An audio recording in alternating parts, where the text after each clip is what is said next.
Howdy once again, it's Mr. Pete, your YouTube shop teacher. And this is episode number 61B, the answer to my What Is It Mystery Tools series. So I have 4 interesting tools here, or items that we're going to talk about. And be sure and go back and watch the question portion if you haven't already seen that.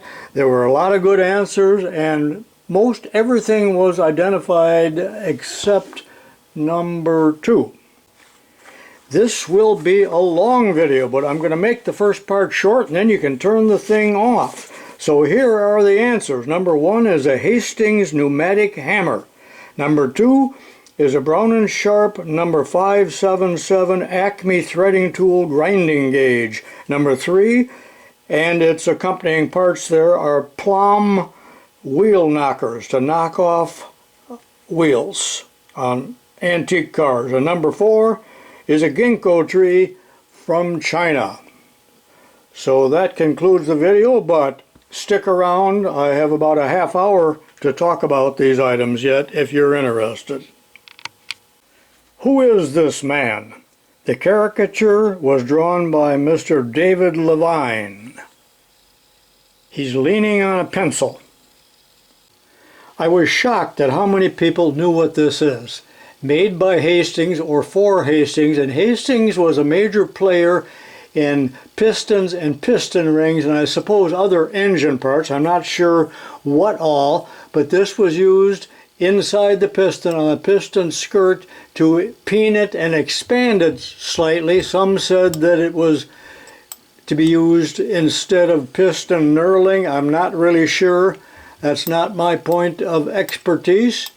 But it's an interesting tool. I'm sure that it's totally antiquated and obsolete because we don't really hardly rebuild engines anymore. Now, several people sent me links, the same links, so I'm going to show you some pictures on my phone, but they're not very high quality pictures. So there it is, Hastings air peen along with the directions and another example of the tool. Pneumatic hammer, and there are the directions again, and there's a slightly different one in a wooden box, and there's something else on the top of that and an accessory here that I do not have. There are some instructions, but I cannot read the writing. Thank you to whoever sent me those links, and thanks to Tim Knust in Texas for sending this. Now let me take it apart. I told him I'm going to go into some detail. Well, I'm going to try peening some different metals. This is aluminum, kind of a tooling aluminum, heavier than what you use in the kitchen. Here's a piece of lead and a piece of copper, and I'm going to do it over a piece of wood. Now I only have about 100 or 110 pounds of shop air. I suspect that we really need more than that, but let's see what it'll do, first of all, on aluminum. And this thing has quite a leak here, so I'm just losing a lot of air the second I plug it in. Here's the aluminum.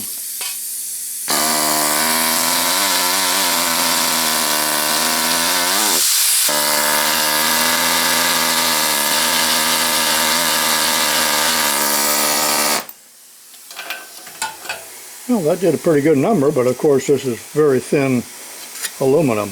And this does tend to quit on me, and I have to bang it a little bit. I did take it apart again because there had been wasps in there. Alright, let's try the copper. Here's some copper. I'm not sure of the gauge, but it's flashing, whatever they use for architectural flashing.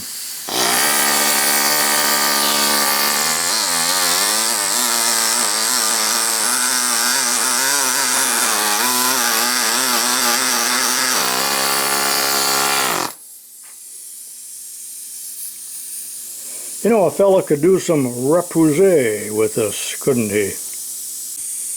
Here's some lead. This is so soft we know what it's going to do.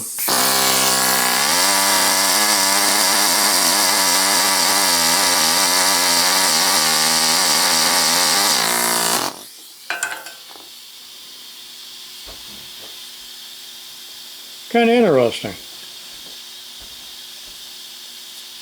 But of course, a cast piston is a lot thicker than this. And I thought kind of brittle, but I don't know, it must have worked. There's not a whole lot to this, so let's take it apart real quickly.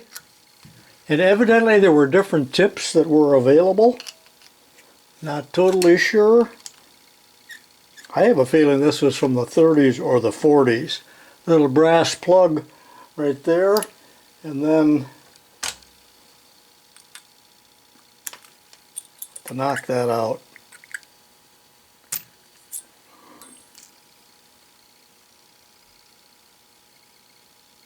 This would be hardened. And notice there are little holes there that are acting as valves, I guess, kind of like a two-cycle engine, I think, where this comes up and then releases the air.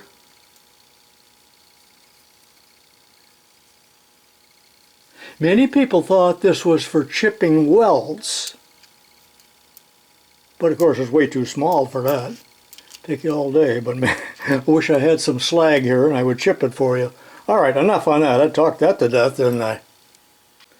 I told you in the last video that Mr. Carl Levine from Quebec, Canada sent me this. Thank you, Carl. Along with some of these Lufkin time savers. Thank you, Carl. Anyway, this is a Brown & Sharpe. That's why I didn't want to show you that case, but I don't think it would have helped. And this is number 2, and it is a Brown & Sharpe number 577 tool. I looked this up in my 1941 Brown & Sharpe catalog. I could not find it. I looked it up in, went to vintagemachinery.org and looked in a 1915 catalog, and it wasn't in there either. So I don't know, either they only made it for a few years or it was special order or something like that, but it says 29 degrees on there. Well, that leads me to believe that it's associated with Acme threading. So I'm going to tell you what I think about this. Some of this I'm well, I'm not really making it up. I mean, it makes sense to me, but it's for sharpening an Acme tool, for an Acme thread. We all know what that is, and that's an example of one there made out of high-speed steel for the lathe. But I generally use this type of a loris holder. Where's the other one? This is a loris, and this one is for 6 threads per inch. See, you have to have a different one for every pitch. This is 8. Well, how do you use this?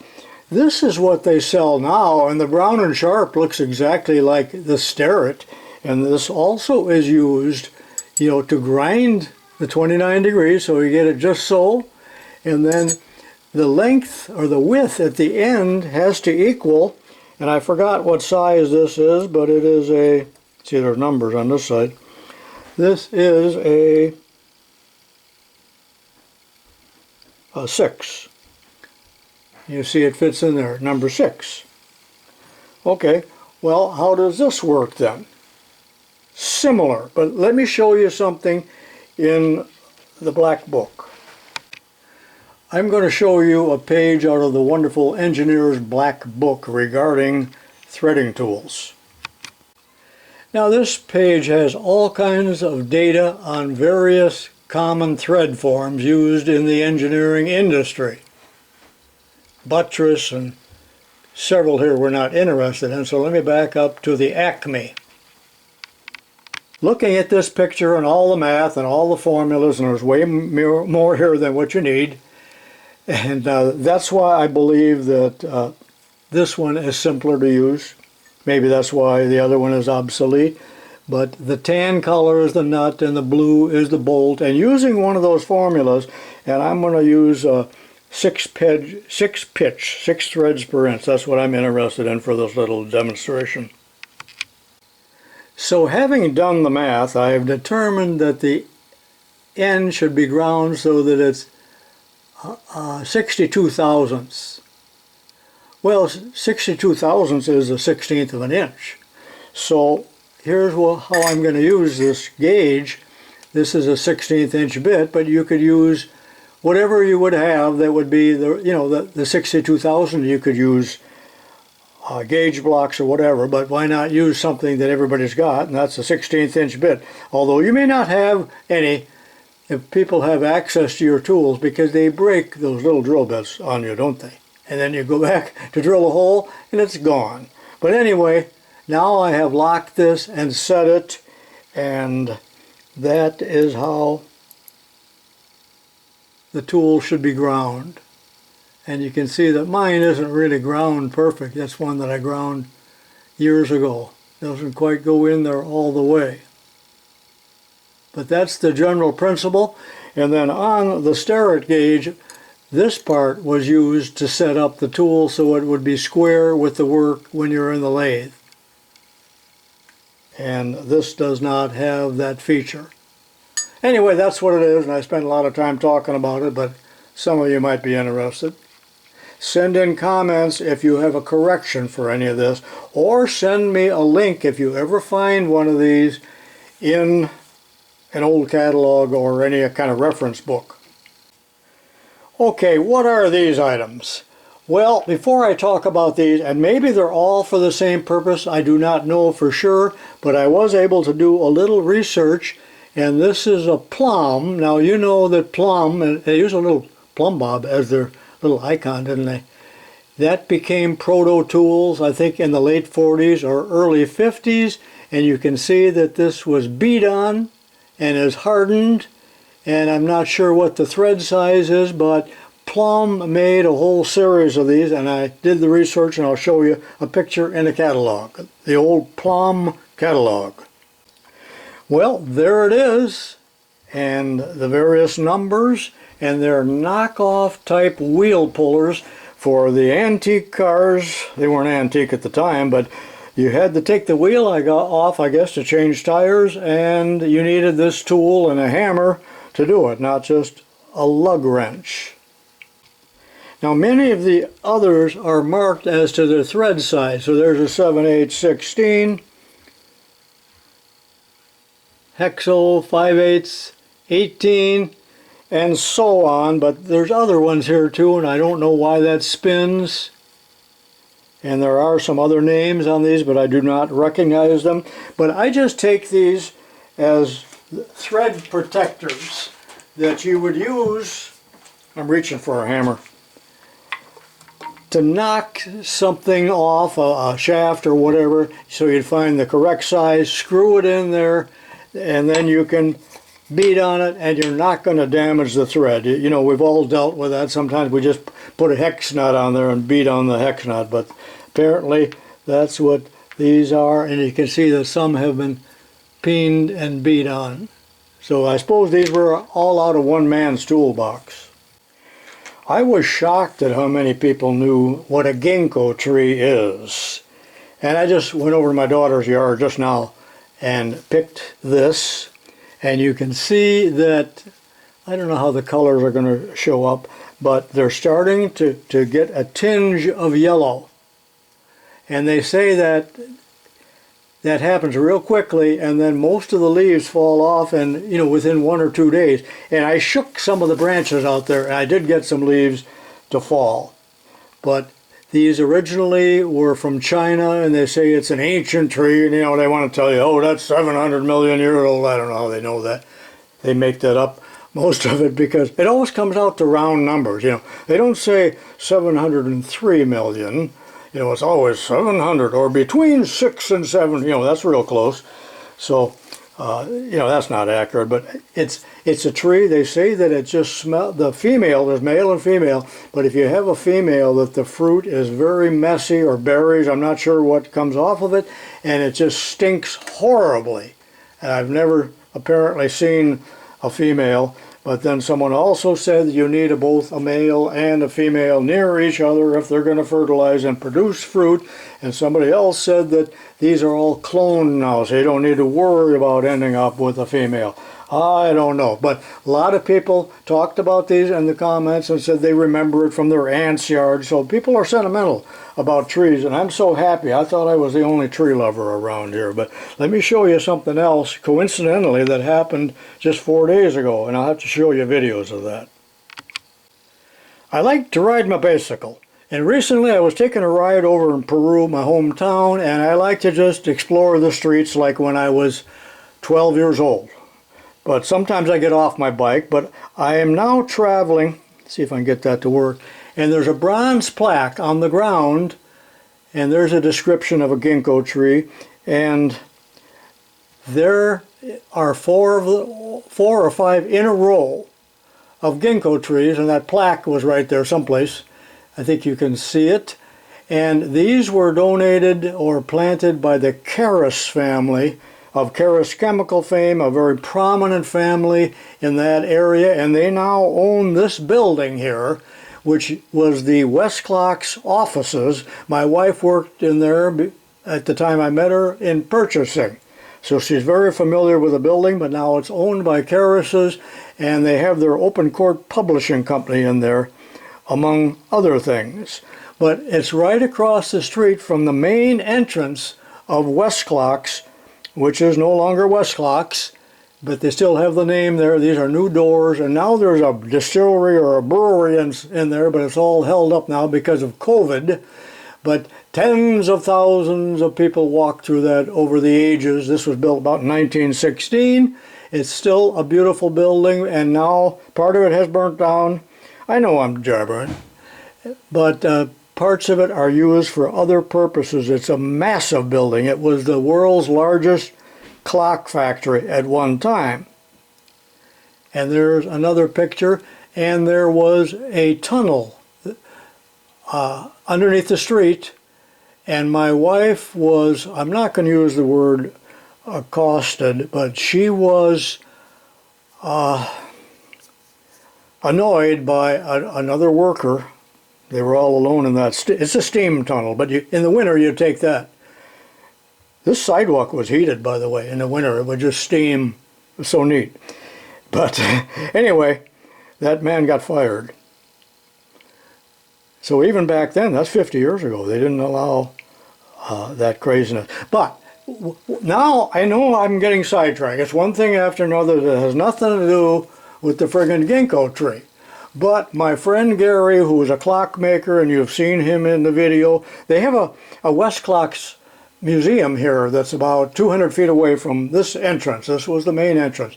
But he has the original blueprints from when the building, they're large scale, you know, you got to lay them out on a real large table. And I'm going to show you, if I can find it right now, the blueprint for this entrance. I think that is so awesome.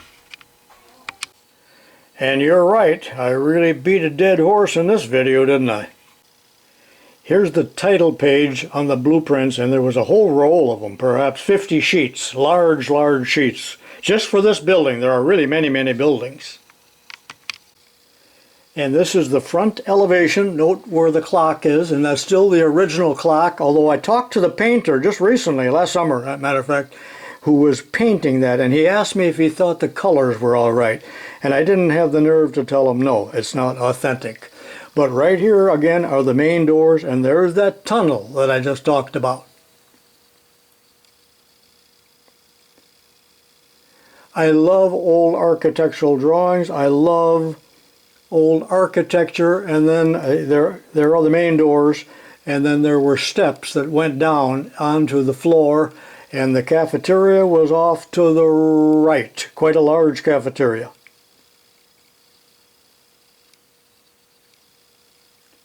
All right, I think I told you more than you wanted to know. Thank you for watching and putting up with a long video, although some of you probably just watched the first 20 seconds and got the answer. That was it. All right, this is Mr. Pete saying so long for now, and I'll see you next time. Let me know if you like the short version that took 1 minute or the 25-minute version.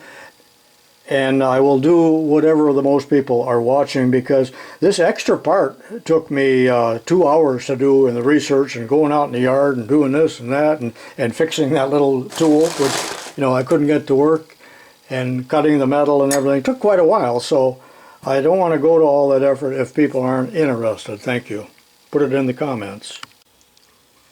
This is a caricature of Mr. Walt Disney, drawn by David Levine, and he's leaning on his sketching pencil, and notice that he has a mouse's tail.